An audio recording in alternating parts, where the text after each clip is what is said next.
The lone sheriff bought blind girl for $3 at auction. She drew a picture of her lost son. In the quiet town of Redstone, the sun rose slowly over the dusty streets, painting everything in soft shades of gold. The town was small, with only a few wooden buildings, a saloon that had seen better days, and the sheriff's office, where a bell above the door rang whenever someone entered. People in Redstone were used to simple lives. Most worked in the fields, cared for animals, or ran small shops. They knew each other well, and news traveled fast, often before the sheriff even had a chance to learn about it himself. Sheriff James Callahan had been in Redstone for more than 10 years. He was a tall man, strong but lean, with gray streaks appearing in his dark hair and a face weathered by years under the sun. He was known for his fairness and dedication, but also for his quiet, lonely life. He lived alone in a small house on the edge of town. His days were filled with the duties of law, stopping disputes, helping the townspeople, and sometimes breaking up fights when tempers flared. But outside of his job, he had few friends. He preferred solitude, yet there was a part of him that yearned for connection, even if he didn't fully understand it. One morning, the town held its annual county auction. People from nearby towns and some from farther away came to buy and sell things: horses, farming tools, furniture, and sometimes property. The auction was a lively event, with the crowd cheering or groaning as bids went higher and higher. Sheriff Callahan often attended not to buy anything, but to ensure that everything went smoothly. He enjoyed watching the excitement from a quiet distance, noticing the small details others often missed. A nervous glance, a hesitant step, a hand twitching with anticipation. That day, something unusual appeared on the auction block. Among the ordinary items, a plow, a crate of vegetables, a horse that, neighing loudly, was a lot that made everyone stop and whisper.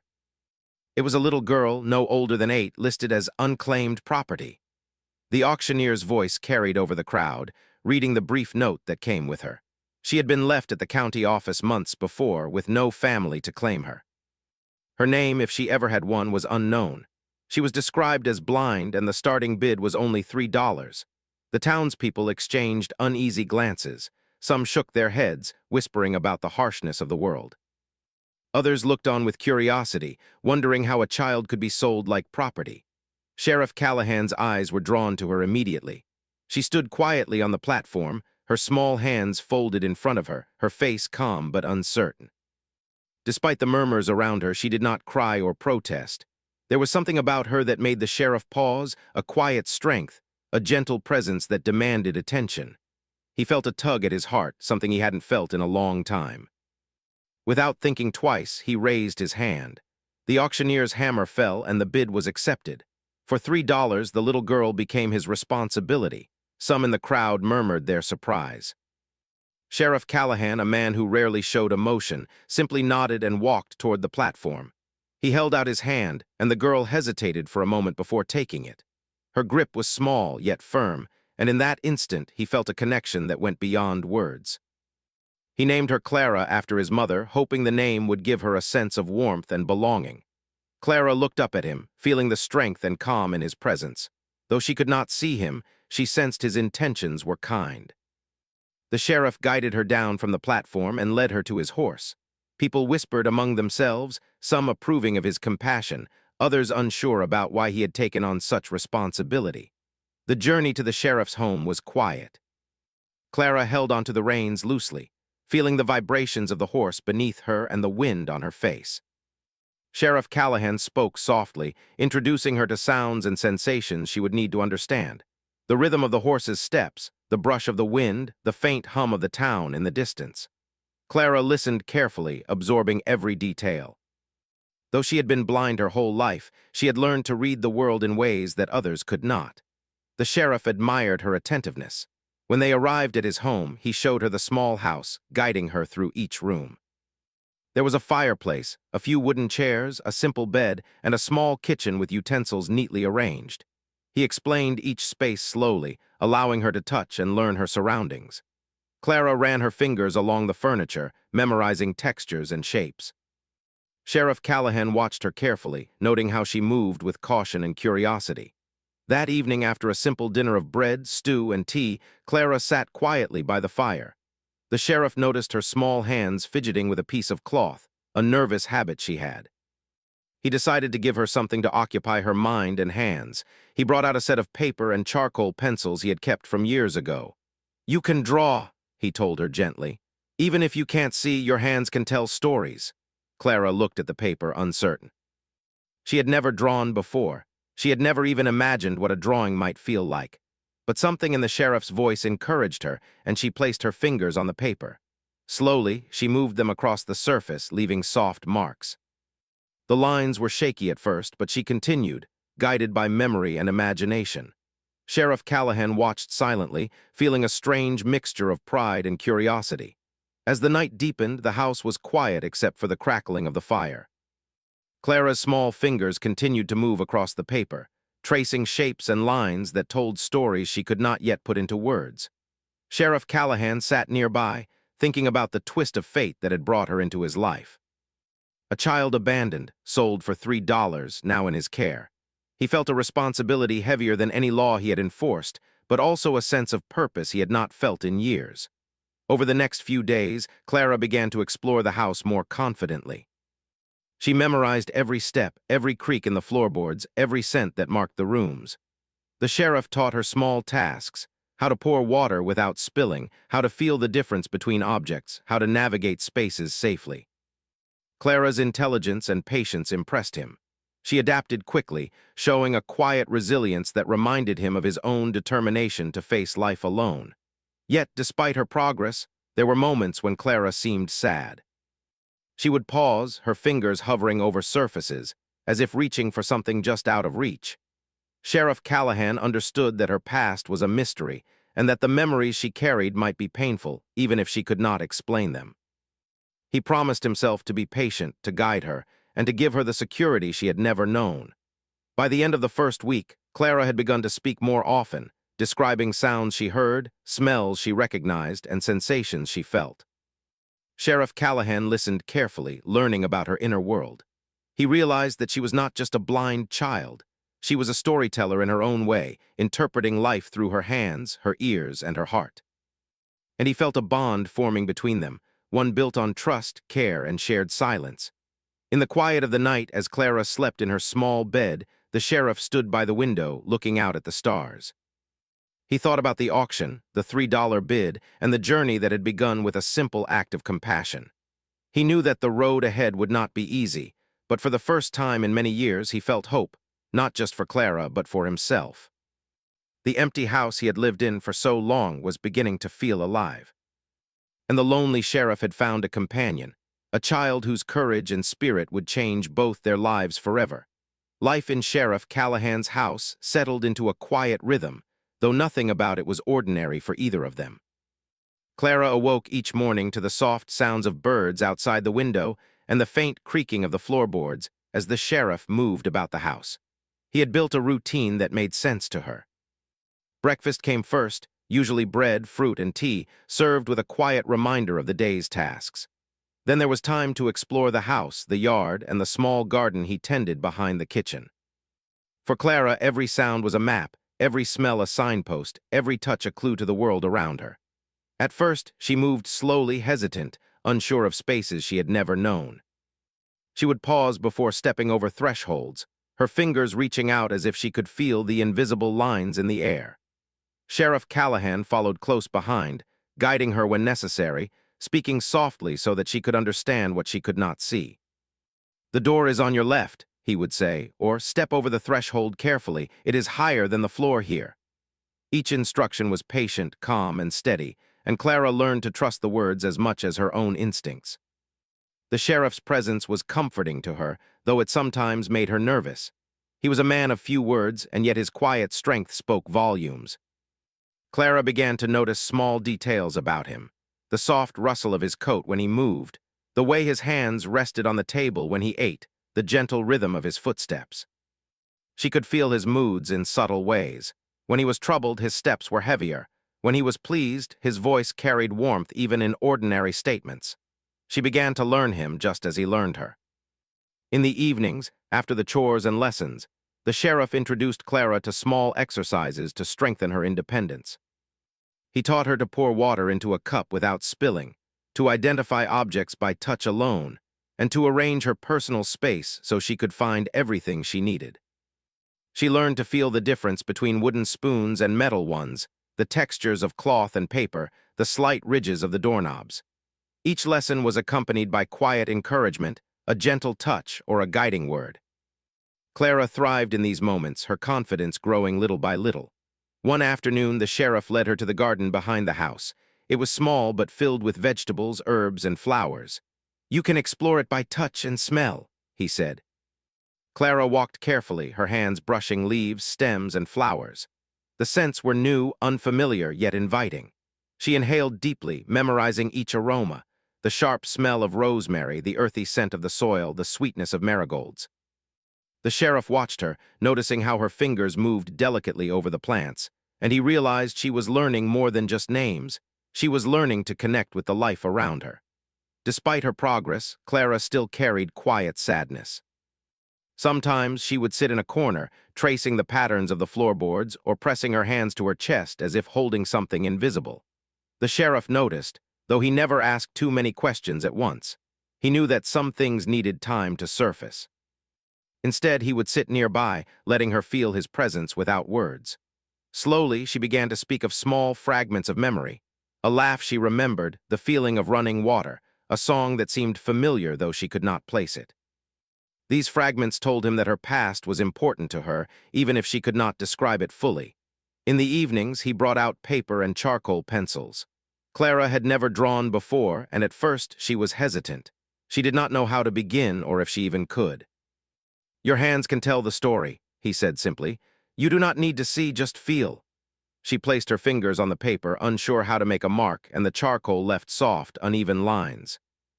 Sheriff Callahan watched closely, noting her small frown of concentration, the careful way she moved her hands across the surface. Slowly, the lines became shapes, and the shapes began to form something that felt meaningful. The act of drawing became Clara's favorite time of day. She would sit near the fire, the paper on her lap, her fingers moving with increasing confidence. The lines were sometimes abstract, sometimes recognizable shapes: trees, a house, a figure. She could not see the shapes, but she could feel them, shaping memories and emotions into something tangible. The sheriff admired her determination and patience. He understood that these drawings were more than pictures. They were a bridge to her past, a way for her to express what she could not say. Over time, Clara became more comfortable in the house. She learned where the dishes were kept, how to move from room to room without tripping, and even how to tend to the small garden with minimal guidance. She memorized the layout of every space, each corner, each step, each threshold. Sheriff Callahan often observed her quietly, marveling at how quickly she adapted, how keen her senses were, and how sharp her memory had become. Their days together were filled with small routines that became comforting rituals. Breakfast, chores, lessons, and drawing were balanced by quiet walks around the property. The sheriff would guide her hand along the textures of the fences, the roughness of tree bark, the smooth surface of stones lining the path. Clara would ask questions about the world: what the colors of the flowers were, how the wind sounded when it passed through the trees, what the stars might look like at night. The sheriff answered patiently, using words to paint pictures she could feel in her imagination. Evenings were special. After dinner, they would sit together by the fire. Clara often drew, while the sheriff read aloud from old books he kept. Sometimes he told stories of his own past, about his childhood, about the people he had met, and the lessons he had learned. Clara listened closely, her hands resting on the paper, moving occasionally to make small marks. She learned the sound of the sheriff's voice, the rhythm of his sentences, the subtle shifts in tone that conveyed emotion. Through these stories, she began to understand more than the words themselves. She began to feel the world through his experiences. Sheriff Callahan also taught Clara to recognize sounds in the town. He would take her outside, let her listen to the distant clop of horses, the murmur of voices in the saloon, the clinking of dishes in the nearby diner. She learned to identify footsteps, distinguish between the creak of a gate and the sound of a swinging door, recognize when someone approached from behind. Her awareness of the environment grew sharper each day, and with it, her confidence. But even with her growing skills, there were moments when Clara's heart felt heavy. She would sometimes sit quietly, her fingers pressed to her forehead, her breathing slow and measured.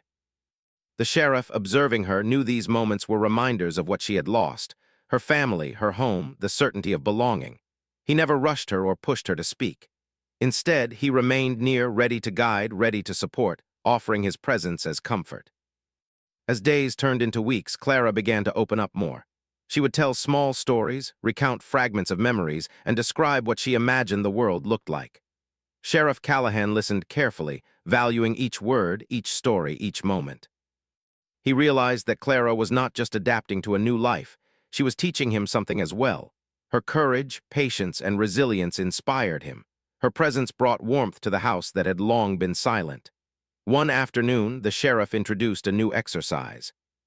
He placed small objects on a table: spoons, cups, stones, pieces of cloth, and asked Clara to describe them by touch alone. She ran her fingers over each item, noting texture, shape, and weight. With concentration and care, she began to name them correctly, sometimes hesitating but always learning. The sheriff smiled quietly, proud of her progress. He understood that this skill was more than a practical lesson. It was a tool for independence, a way for Clara to feel empowered in a world that often overlooked her abilities. Evenings continued to be a mix of drawing and storytelling. Clara's confidence with charcoal grew, her lines more deliberate, her shapes more meaningful. Sheriff Callahan observed each drawing, often noting small improvements, the emergence of imagination and memory combined. Though she could not see the drawings, she could feel the shapes with her hands, connecting each stroke to her thoughts, feelings, and experiences. Through these routines, a bond grew between them, quiet but strong. Clara began to trust the sheriff completely, following his guidance with ease, learning from his words, and sharing moments of curiosity and wonder. The sheriff, in turn, found himself more patient, more compassionate, and more connected to a life that had once been lonely and routine. Together, they built a world within the house, a world where safety, care, and understanding shaped every day. By the end of the second part of their journey together, Clara was no longer the timid, hesitant girl who had stepped off the auction platform for $3. She was learning, growing, exploring, and expressing herself in ways she had never imagined possible. Sheriff Callahan looked at her with quiet pride and respect, knowing that while their path would have challenges, it was filled with potential, hope, and the beginnings of a family born not from blood, but from trust, care, and the courage to connect. Weeks passed since Clara had arrived at Sheriff Callahan's home, and the small house had grown quiet with comfort and routine. Clara had settled into a rhythm of learning, exploring, and expressing herself through touch and sound. Every corner of the house was familiar to her now. She could move from her room to the kitchen without needing guidance, recognize the sounds of the sheriff walking about, and feel the subtle changes in the wind when it shifted through the open windows. Each day brought her new confidence, yet there was still a deep, unspoken sadness lingering in her heart. She often paused to remember things she could not fully see, feelings she could not fully explain, and shadows of a life she had lost before the auction. The sheriff had noticed these moments, though he never pressed her to speak of them. Instead, he offered her guidance and patience. He continued to provide the paper and charcoal pencils, encouraging her to draw whenever she wished. He had learned that the drawings were more than art, they were her voice. And though she could not see the marks she made, they carried her memories, her emotions, and the fragments of her past that were otherwise unreachable. One calm afternoon, after tending to the garden and completing her small chores, Clara asked to sit by the fire with the paper on her lap. She had been unusually quiet that day, her hands tracing the edges of the paper with a sense of purpose. Sheriff Callahan noticed immediately that something was different. Her fingers moved with more determination than usual, and a faint tension lingered in her shoulders. He sat nearby, watching her carefully, respecting her space while ready to support her if she needed it. Clara placed the charcoal in her hand and began to move it across the paper. The marks were tentative at first, uneven lines that curved in unexpected ways. But soon, a form began to emerge, soft, rough, yet deliberate. The sheriff leaned in slightly, curious, though he did not interrupt her focus. He understood that this was a private moment, an attempt to connect with something in her mind that words could not express. Hours seemed to pass as she worked. Her small hands moved tirelessly, guided by memory and imagination. The lines became shapes, the shapes began to take form, and a story unfolded on the page. Finally, she put down the charcoal and let her fingers trace the image she had created. It was a boy around her age, standing alone in an open field. His arms were reaching out as if searching for someone. The sheriff studied her careful movements, sensing the emotion behind each stroke. He did not speak, he simply waited, giving her space to share what she had created in her own time. Clara's voice, soft and trembling, finally broke the silence. He was my brother or someone like a brother, she said. Her words were fragile, but they carried a weight that touched the sheriff deeply. I don't remember his name, I just remember him standing there waiting for me. She pressed her hands against the drawing, as if feeling it could bring back the memory more fully. Her fingers traced the contours of the boy's face and body, trying to fill in the gaps her mind could not see. Sheriff Callahan's heart tightened. He had expected sadness, uncertainty, or hesitation, but the depth of Clara's longing surprised him. He reached out gently, placing a hand near hers, not to interrupt, but to offer quiet reassurance. You have a strong memory, he said softly. Even if it's incomplete, it's yours. You made it real with your hands. Clara nodded, her lips pressed together as she focused on feeling the shapes she had drawn. Over the following days, Clara returned to the drawing again and again. Each time she adjusted lines, added small details, and refined the figure until it felt complete in her mind. The boy's hair, the slope of his shoulders, the way his arms reached out, each detail mattered to her. The sheriff watched her with awe, amazed at how a blind child could convey such emotion, such vividness, without ever seeing the image with her eyes. The house became quiet as she worked, the only sounds being the scratching of charcoal against paper and the soft crackle of the fire. Sheriff Callahan noticed that the drawing did more than express her memory, it changed her. Clara became more confident, more animated, and more willing to speak about other fragments of her past. She shared small recollections of laughter, the sound of running water, and fleeting memories of people she had once known. Though incomplete, these memories were shaped and strengthened by her art. It was as if the drawing had unlocked a part of her mind that had been dormant for too long. One afternoon, Clara approached the sheriff with the drawing in her hands. "Can you feel it?" she asked. "Can you see what I'm feeling?" Sheriff Callahan took her hands and placed them lightly over the paper, letting her guide him. His fingers traced the rough lines and shapes, and he could sense the care, attention, and love she had put into each mark. "I can feel it," he said quietly. "I can see how much it means to you." Clara smiled faintly, a small glimmer of relief in her voice. She had shared a part of her heart, and it had been understood. The sheriff realized that the drawing was more than a memory of a lost brother. It was a connection to her humanity, to her courage, and to the love she still carried despite her hardships. He decided that he would do everything he could to help her find this boy, or at least honor the memory she had preserved so carefully. The thought of reuniting her with a lost family member filled him with determination. He could see how much this mattered to her, and he would not let her hope fade. In the evenings, Clara continued to draw, sometimes creating new images inspired by her imagination.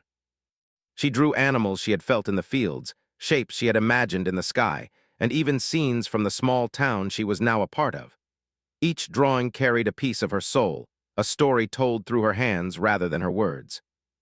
Sheriff Callahan encouraged her to keep drawing, understanding that these moments were helping her process her past and adapt to her present. As the days turned into weeks, Clara became more expressive in other ways as well. She began to talk about her dreams, her hopes, and the future she imagined. She spoke of a life filled with friends, learning, and adventures, and the sheriff listened with patience, offering guidance and encouragement. He began to see her not just as a child in need of care, but as a young person full of potential, resilience, and creativity. One evening, after a long day of drawing, Clara asked the sheriff to sit with her by the fire. "I think he is out there somewhere," she said softly, her hands resting on the paper. "I think he's waiting just like in my drawing." The sheriff nodded, understanding the hope and faith in her voice. He promised her that they would try to find him, that they would follow every clue, and that she would not have to face this search alone. Clara's fingers pressed lightly against his hand, as if grounding herself in the promise, and he felt a quiet sense of purpose he had never known before. Clara's drawings became a daily ritual, each one a bridge between memory and imagination, loss and hope. Sheriff Callahan often reflected on the journey that had brought her into his life. From a $3 bid at an auction to a child capable of creating such meaningful art, she had transformed his lonely house into a place of growth, learning, and emotional connection. The small, fire-lit room where she drew became a sanctuary for both of them, a space where trust, patience, and love had begun to flourish. By the end of this period, Clara was no longer just a quiet, timid girl adjusting to a new home. She had become a storyteller, a memory keeper, and a bridge to the past. Sheriff Callahan watched her carefully, proud and protective, knowing that the next step in their journey would require courage, patience, and determination. The bond they had formed through silence, guidance, and charcoal drawings had strengthened, preparing them for the challenges ahead. The drawing of the boy had not only given Clara a way to hold onto her past, but also a reason to hope for the future. Sheriff Callahan knew that the story was only beginning, that her memory and determination would guide them toward new discoveries, and that the small house on the edge of town was now a place where healing and hope could take root. And in those quiet evenings, as the fire flickered and shadows danced on the walls, Clara and the sheriff shared a connection that neither time nor distance could erase, a bond forged in patience, care, and the unspoken understanding that some losses could be honored, some memories preserved, and some dreams pursued with courage. After Clara completed her drawing of the boy, Sheriff Callahan felt a new determination stir within him. He knew that finding the child, or at least learning more about him, would not be easy. Yet he could not ignore Clara's hope. Each time she spoke about the boy, her voice trembled slightly, her small hands pressing against the drawing as if it could guide them. The sheriff promised himself that he would do everything he could to honor her memory and her longing. The next morning, he began gathering information. He walked through the town, speaking quietly with those who might have noticed anything unusual about children who had come to or left the town in recent years. Some people shook their heads, uncertain or unwilling to recall old events. Others spoke of a small boy who had been seen wandering near the outskirts, alone or in the care of strangers. Every detail, no matter how small, became a clue in the sheriff's mind. He made careful notes, knowing that each could lead them closer to the boy Clara remembered. Clara listened eagerly as the sheriff explained what he was doing. "We will follow every clue, every sound, every lead," he told her. "Even if it takes time, we will do it together." Clara nodded, her fingers tracing the lines of the drawing once more. The boy in her mind was no longer just a memory. He was a goal, a possibility, a connection she desperately wanted to recover. The hope gave her energy, and even her small frame seemed steadier with purpose.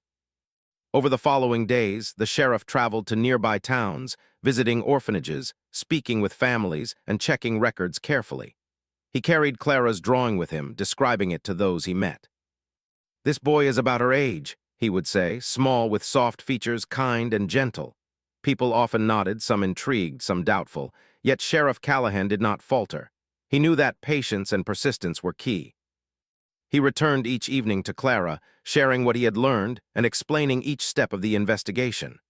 Clara listened closely, asking questions, pointing out details in her drawing that could help identify the boy.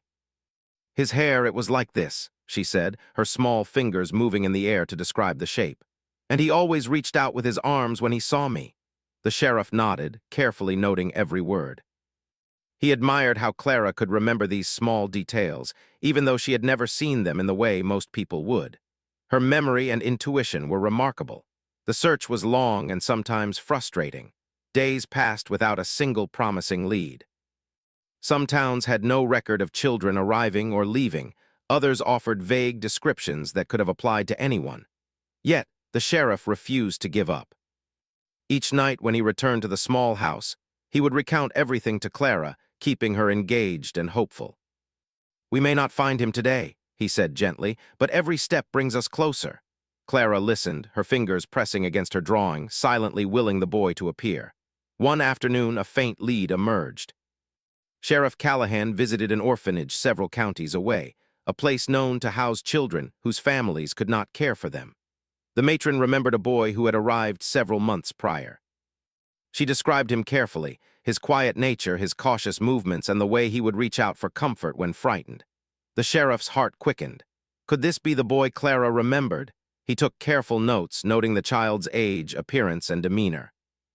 Returning home, he shared the news with Clara. "There is a place," he said, "where a boy like the one in your drawing was living. We need to go see him." Clara's hands trembled slightly as she pressed them over the drawing. Her voice was quiet but steady. "I think it might be him," she whispered. The sheriff nodded. He could feel her hope, her anticipation, and the quiet fear that came with uncertainty. He gently reminded her that they would approach carefully, with patience and care, allowing the boy to respond in his own time. The journey to the orphanage was filled with tension. Clara clutched the sheriff's hand, leaning close to feel his presence. Each mile brought them closer to the possibility of reunion, yet also to the risk of disappointment. Sheriff Callahan kept his voice calm, describing the sounds along the road, the movement of the horses, and the rhythm of the wagon wheels. Clara listened carefully, using the descriptions to prepare herself for what lay ahead.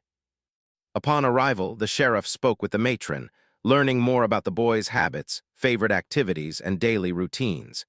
He wanted to ensure that the meeting would be calm, gentle, and respectful. Clara waited nearby, tracing the edges of her drawing and feeling each line as if it could guide her hands to the boy. She was nervous, her small body tense with anticipation, but the sheriff's presence gave her courage. Finally, the boy appeared. He was about 6 or 7, just as Clara had imagined in her drawing. His eyes were cautious, wary of strangers, and his posture shy and reserved. Clara's fingers trembled slightly as she reached out, guided by the sheriff. The boy froze for a moment, unsure of what to expect. Clara's voice was soft. "It's me," she said. "I think you might remember me too." Her words were simple but filled with hope and longing. The boy hesitated, then slowly reached out his hand. Clara's fingers met his, and a connection sparked between them. Though they had never seen each other in the way most children do, they recognized each other through touch, memory, and instinct.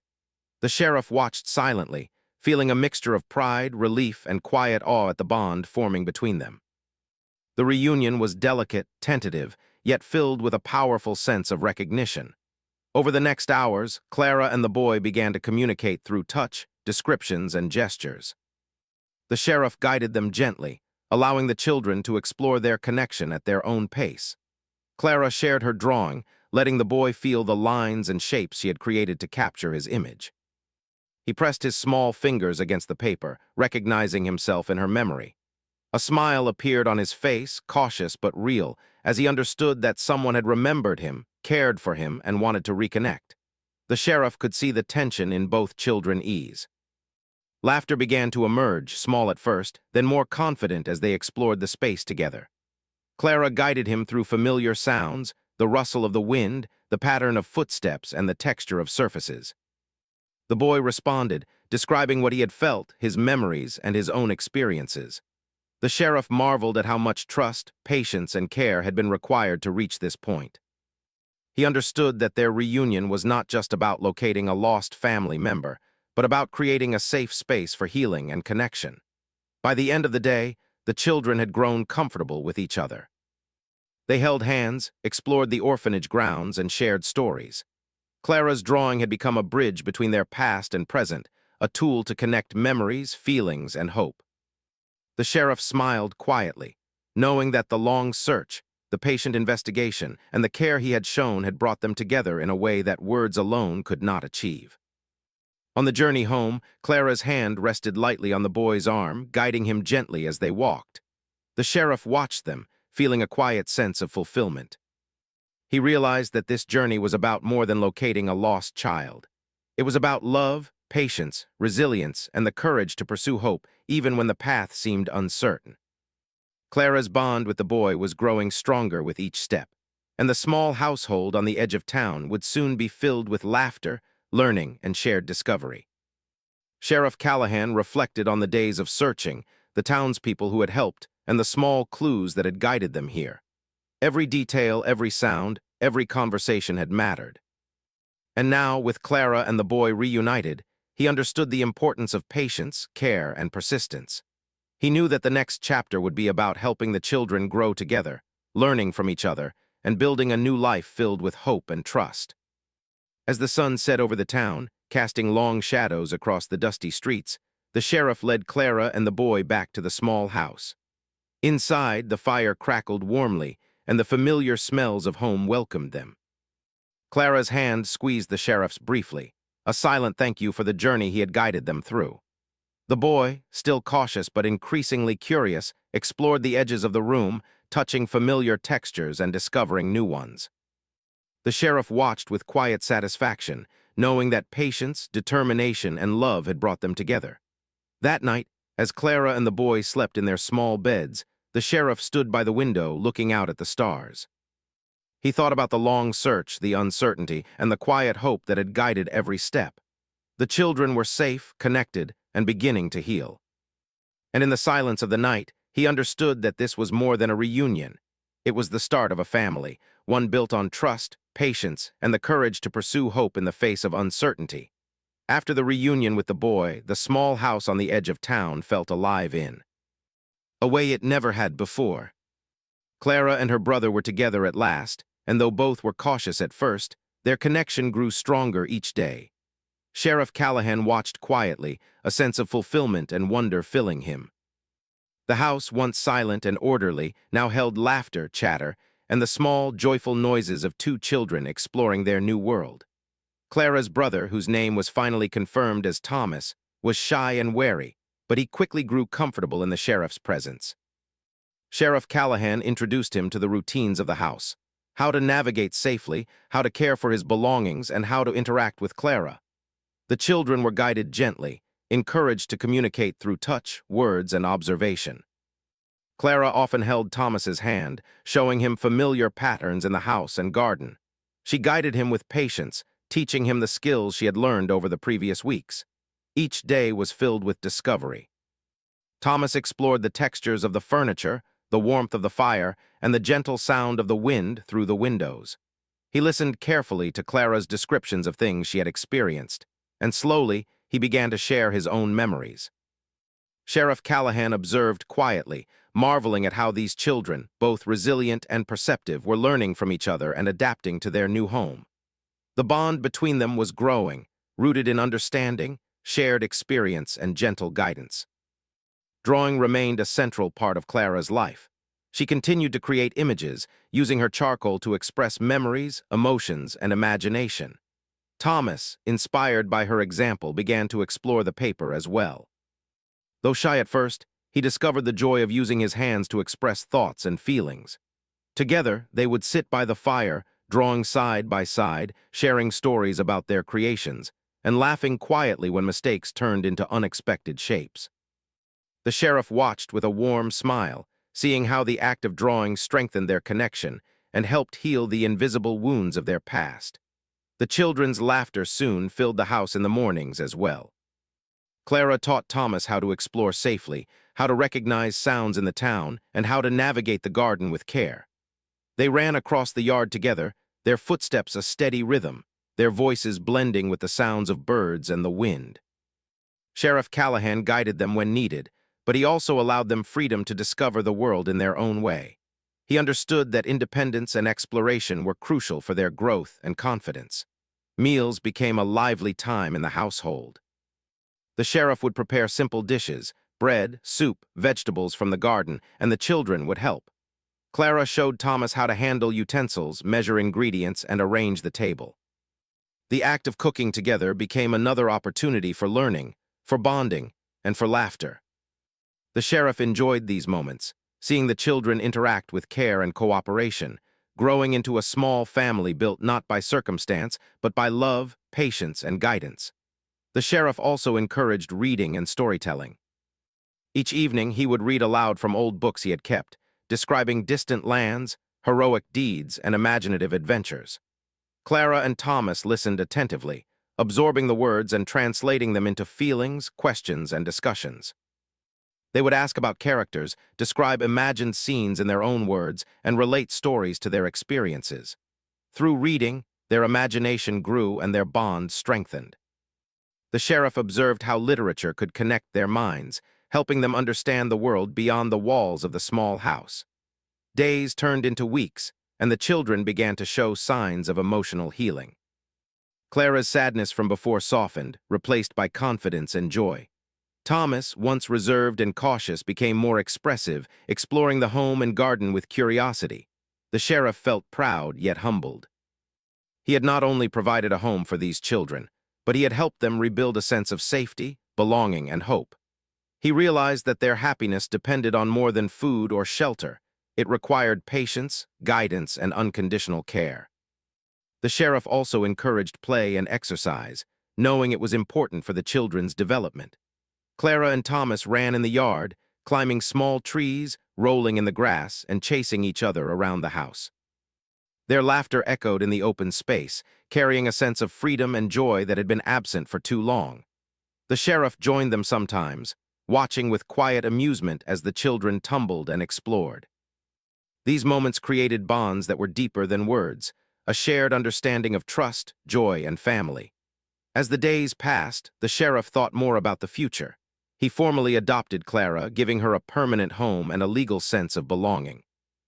He made arrangements to support Thomas as well, ensuring that both children had stability, care, and the chance to grow together. The sense of family within the house was now real, anchored in love, trust, and shared experience. The sheriff understood that his role was not just to protect them physically, but to nurture their hearts, minds, and spirits. One afternoon, Clara showed Thomas her first drawing of him, the one she had created when she first remembered him. She guided his fingers across the lines, describing the shapes and forms with care. Thomas traced the charcoal marks slowly, recognition lighting his face. He looked at Clara with a small, shy smile. "You remembered me," he said softly. Clara nodded, her own lips curving in a gentle smile. "Always," she replied. The sheriff, watching this interaction, felt a quiet sense of awe. The drawing had not only connected memories, but had also solidified their emotional bond, helping them understand each other in a way words alone could not. Evenings in the house became calm, filled with shared activities, stories, and reflection. Clara and Thomas would sometimes sit together quietly, tracing drawings, listening to the sheriff's stories, or simply feeling the warmth of the fire. The sheriff understood the importance of these moments. They were the glue that held the family together, allowing the children to process their past, enjoy their present, and imagine a future filled with security and love. Over time, the sheriff noticed other changes. Clara's confidence and independence grew, as did Thomas's. They began to assist with small chores, care for the garden, and participate actively in the household. Their cooperation and teamwork were impressive, and the sheriff encouraged it, knowing that these skills would serve them well in life. They were learning not just to survive, but to thrive, and the sheriff felt proud to witness their growth. The bond between the sheriff and the children deepened as well. He became not only a caregiver, but a mentor, guide, and friend. Clara and Thomas trusted him completely, sharing their thoughts, fears, and joys openly. He listened patiently, offering advice when needed, and stepping back when space and independence were more important. Together, they navigated the challenges of daily life, celebrating successes and supporting each other through setbacks. Months passed, and the household settled into a harmonious routine. Clara continued to draw, her skills improving and her imagination growing. Thomas learned alongside her, using his own hands to express feelings and experiences. The sheriff encouraged their creativity, understanding that it was essential for emotional growth and communication. The small house became a sanctuary, a place where learning, love, and healing coexisted. One morning, Clara and Thomas ran through the yard, their laughter carrying across the fields. Sheriff Callahan watched from the porch, a small smile on his lips. The children had transformed his home into a lively, joyful place. He reflected on the journey that had brought them together, from the auction to the drawing, from the search to the reunion. Every step had required patience, care, and courage, and every moment had strengthened their bond. As the sun set over the horizon, casting golden light across the town, the sheriff felt a deep sense of fulfillment. Clara and Thomas were no longer just children in need. They were part of a family, resilient and hopeful. The house, once silent and lonely, was now filled with life, learning, and laughter. The sheriff understood that his role had expanded beyond law enforcement. He was a guardian, a mentor, and a father figure, guiding two children toward a future filled with possibility. That night, as the fire crackled and the children slept peacefully in their beds, the sheriff stood by the window, looking out at the stars. He thought about the long journey, the auction, the discovery of Clara's past, the search for Thomas, and the moments of connection that had brought them together. He realized that this was not just a story of loss and recovery, but a story of hope, courage, and the power of love to create family. Clara and Thomas's lives had changed forever, and so had the sheriff's. Together, they had built a home filled with trust, care, and shared memories. Each day brought new discoveries, challenges, and joys, and together they faced them with courage, patience, and love. Sheriff Callahan understood that while the journey had been long and sometimes uncertain, it had led to something precious, a family bound not only by circumstance but by heart. As the night deepened and the small house settled into quiet peace, the sheriff felt a sense of satisfaction and hope. Clara and Thomas would continue to grow, explore, and learn, supported by the love and guidance he provided. The small home on the edge of town was no longer just a shelter. It was a sanctuary, a place where lost memories could be honored, new connections forged, and a family could thrive. And in the gentle glow of the firelight, Sheriff Callahan knew that this was only the beginning of a life filled with love, hope, and endless possibilities.